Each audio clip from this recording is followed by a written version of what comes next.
Finally found that 3uTools can help you downgrade your iPhone from iOS 26 beta to iOS 18.5, but why can't I connect my iPhone to iTunes or 3uTools? Here's a quick fix that works for most people. First, check if you've installed other iPhone tools before, like iTools, iMyPhone, or Tenorshare.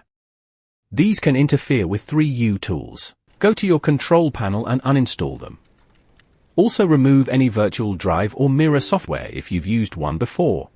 Now reopen 3uTools and try again. Still not working? Let's fix iTunes. Go to the toolbox, open iTunes Utility, click Repair Driver. This will help fix any broken or missing Apple drivers without reinstalling iTunes. Still not working?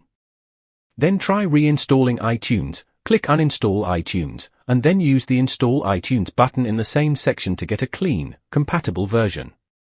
At this point, 3uTools should detect your iPhone.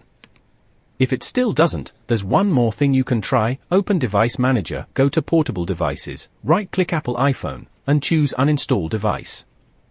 After finished it, replug your iPhone. Don't worry, Windows will reinstall it automatically when you plug your phone back in. Some systems might show your iPhone under different names. If it does, don't forget to like and follow for more. Try again after all that. Still not working? Leave us a comment.